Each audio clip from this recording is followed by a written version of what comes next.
Then इस चीज़ को code करने के लिए सबसे पहले आपको बेसिक सिंटैक्स लिखना है। बेसिक सिंटैक्स के बाद टाइटल दे देना है। टाइटल के बाद आपको लिंक करनी है अपनी CSS फाइल। बॉडी के अंदर सबसे पहला हम काम करेंगे, एक div of class container create करेंगे। इसके अंदर डेव ऑफ क्लास कार्ड, मतलब हम कार्ड के अंदर अपनी इमेज और कंटेंट स्टोर करेंगे। तो इमेज स्टोर करने के लिए इमेज बॉक्स, और इसके अंदर हम स्टोर करेंगे इमेज। जैसे कि पहले मेरे पास है 1.jpg, तो 1.jpg के बाद मैं एक और बॉक्स क्रिएट करूँगा कंटेंट के लिए।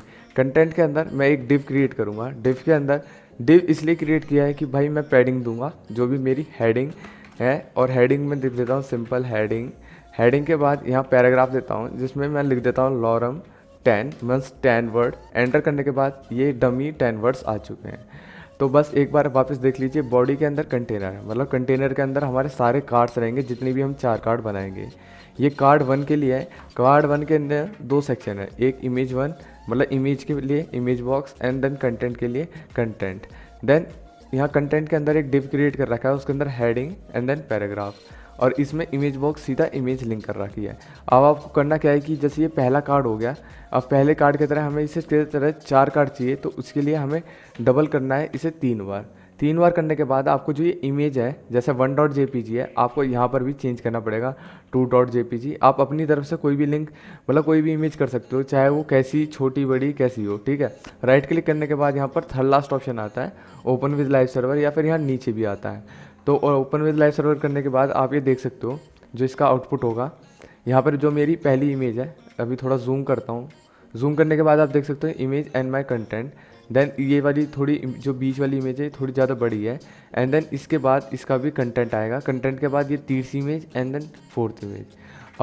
अब इस चीज़ को हम स्टाइल करते हैं जो हमने अभी तक मार्कअप लिख दिया है। अब स्टाइल करने के लिए सबसे पहले मैं अपनी CSS में आ चुका हूँ।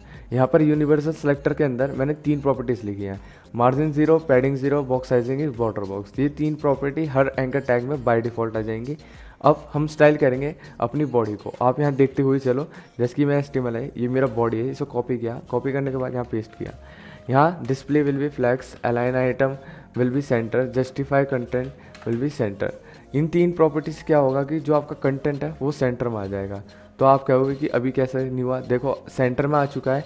और इसके साथ साथ अच्छा भी है कि आप यहाँ पर हाइट भी डिफाइन कर दो 100 VH, मतलब height let suppose minimum height आप डिफाइन कर रहे हो। मिनिमम हाइट का क्या फ़ायदा रहेगा कि कम से कम इतनी हाइट तो ले, मतलब जो हमारा कंटेंट है ये आप देख सकते हो।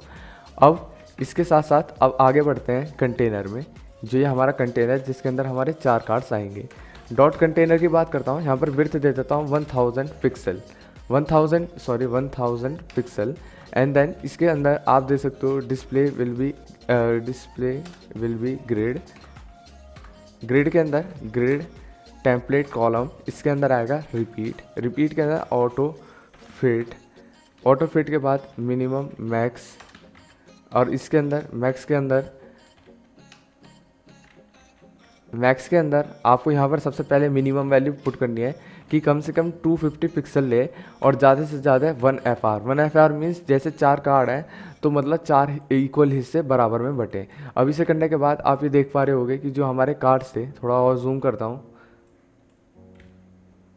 ये जो मेरा कार्ड है आप देख पा रहे होगे, मैं इधर स्क्रॉल करता हूँ, यहाँ पर जो मेरे कार्ड है आप ये देख सकते हो, ये 4 अलग अलग कॉलम्स में क्रिएट हो चुके हैं।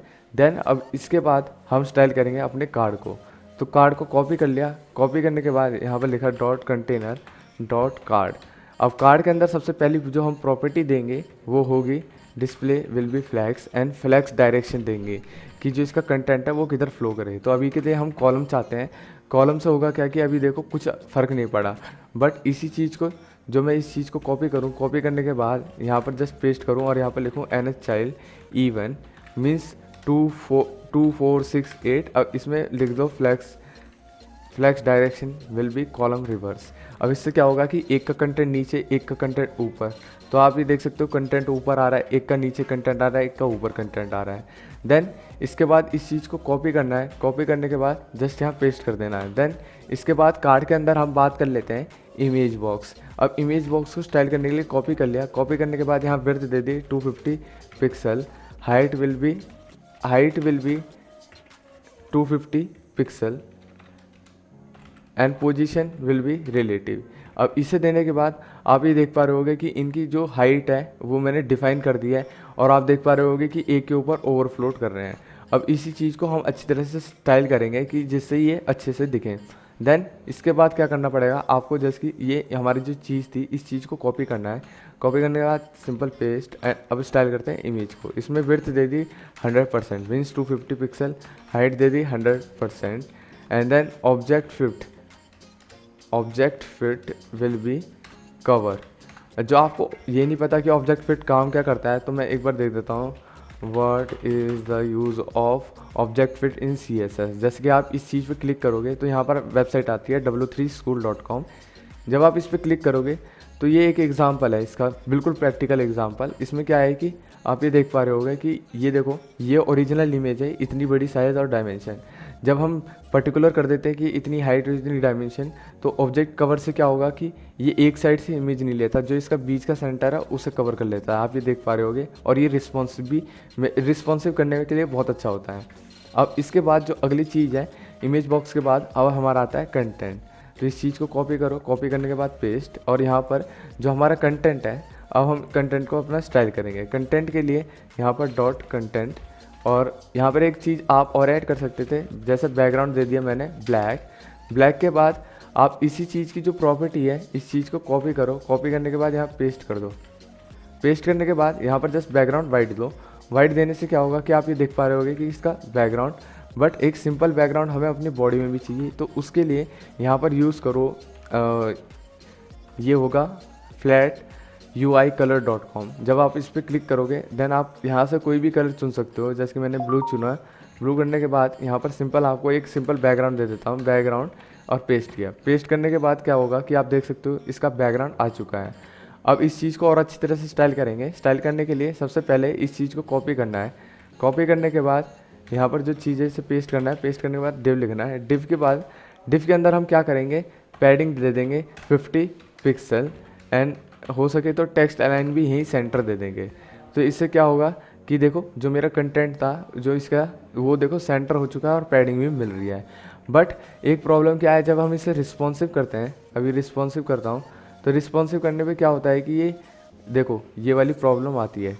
आप देखोगे अपने कंटेंट के साथ तो ये प्रॉब्लम आती है जब आप ऐसे करोगे। तो अब इस चीज़ को हमें स्टाइल करना है।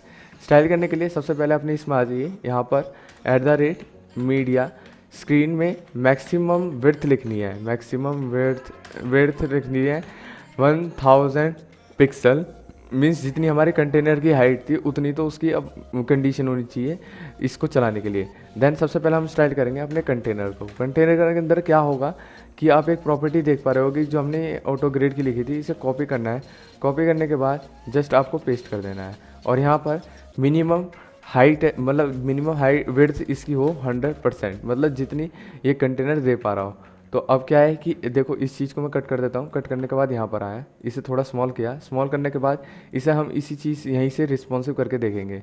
अभी के लिए देखो ये 1000 पिक्सल से कम है, और जैसे मैं इसे 1000 पिक्सल से ज़्यादा करूँगा तो आप ये देख पा रहे होगे इसका कंटेनर अच्छे से दिखाई दे रहा है। बट जैसे ही हमने इसमें स्मॉल किया, स्मॉल चेंजेस, तो देखो ये एक तरफ को भग रहा है। तो अब इसी चीज़ को स्टाइल करना है। डॉट कंटेनर के बाद डॉट कार्ड आता है। डॉट कार्ड के बाद इस चीज़ को कॉपी करना है। कॉपी करने के बाद आपको जो इसका कंटेंट है वो कैसे फ्लो करवाना है, रो की तरफ, एक तो रो हो और दूसरा हो रो रिवर्स। अब इसे यहाँ पर NH चाइल्ड कर देते हैं। NH child will be even के अंदर आपको इस चीज़ को कट करना है। कट करने के बाद यहाँ पर लिखना है रिवर्स। रो रिवर्स के बाद आप देख पा रहे हो एक कंटेंट इस तरफ जा रहा है, एक कंटेंट इस तरफ जा रहा है। अब इस चीज़ को और अच्छी तरह से स्टाइल करने के लिए सबसे पहले यहाँ पर आ जाइए। डॉट कार्ड के बाद ये चीज़ हो गई। अब इमेज बॉक्स को संभालना है। इमेज बॉक्स तो संभल जाएगा, इसमें इस चीज़ को कॉपी करना है। कॉपी करने के बाद यहाँ पर इसे पेस्ट करना है। डॉट के बाद यहाँ पर हम कंटेंट भी करेंगे।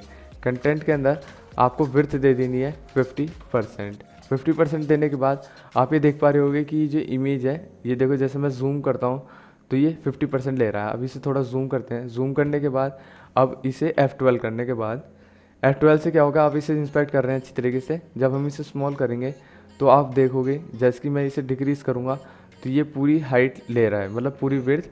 बट हमें चाहिए कि साइड साइड से थोड़ा गैप भी हो, तो उसके लिए कंटेनर में यहाँ पे लिख दो margin will be 50 pixel, and यहाँ पर भी आप दे सकते हो मार्जिन विल बी 10 पिक्सल 0, मतलब 10 pixel from top and right and left right से 0। अब इस चीज़ को आप यहाँ देख सकते हो कि इन दोनों के, इन चारों कार्ड के बीच में गैप आ चुका है। बट इसी चीज़ को जब हम स्मॉल करते चले जाते हैं तो ये देखो ओवरफ्लोट कर रहा है। अब इसी चीज़ को स्टाइल करेंगे वापस, इसे थोड़ा स्मॉल कर देता हूँ। स्मॉल करने के बाद इस चीज़ को डबल करो, डबल करने के बाद यहाँ पर लिखो 500 पिक्सल। पिक्सल के बाद यहाँ पर जो चीज़ है, ये जो हमारा ये था, इसे कर दो कॉलम, और यहाँ पर भी कॉलम ही रखो, मतलब जैसे सीधा लिखो कॉलम। ये क्या हुआ कि आप देख पा रहे होगे, जैसे कि मैं स्मॉल करूँगा इसे, देन ये सारे एक रो में भग रहे हैं, है ना। बट मैं चाहता हूँ जो इसकी विड्थ है वो पूरी 100% ले। तो अब इससे क्या होगा कि आप फिर देख पाओगे, जैसे कि मैं इसे स्मॉल कर रहा हूँ तो ये देखो इसकी जो विड्थ है वो 100% आ रही है। आप इस चीज़ को देख पा रहे होगे। अब एक और चीज़ है, जो इसकी पैडिंग है वो थोड़ा गड़बड़ कर दिया है। अब इसे कॉपी करना है, कॉपी करने के बाद आखिरी में आना है, आखिरी में यहाँ पेस्ट करके डिव लिखना है। डिव के अंदर होगा क्या कि आप पैडिंग अपने हिसाब से दे सकते हो, जैसे कि मैंने दी 40 पिक्सल, या 40 पिक्सल दे दी, या आपने 30 पिक्सल दे दी। तो आप देख पा रहे हो कंटेंट कहाँ तक जा रहा है। अब इसे एक बार फुल स्क्रीन में देख लेते हैं, इसका आउटपुट क्या है। तो पहले ही जो हमारी 100% लैपटॉप लेआउट के लिए ये है, जिसमें हमारा कार्ड ऐसे दिख रहा है। देन उसके बाद जैसे जैसे हम डिक्रीज़ करेंगे, देन होगा क्या कि ये जब 1000 पिक्सल क्रॉस करेगा, देन ये कार्ड हमारे ऐसे आ जाएंगे, जैसे कि आप देख सकते हो कि एक तरफ की तरफ रो की तरफ भाग रहे हैं। देन धीरे धीरे जब ये भी डिक्रीज़ होगा, डिक्रीज़ होने के बाद ये 500 पिक्सल क्रॉस करेगा, देन ये बन जाएगा कॉलम में, और अपना कंटेंट आप इसमें कैसे भी देख सकते हो। अब ये था पूरा रिस्पॉन्सिव लेआउट जो कि मैंने क्रिएट किया है इसके। तो आपको इस वीडियो से कुछ भी सीखने को मिलता है, then please like share and comment this video and please do subscribe.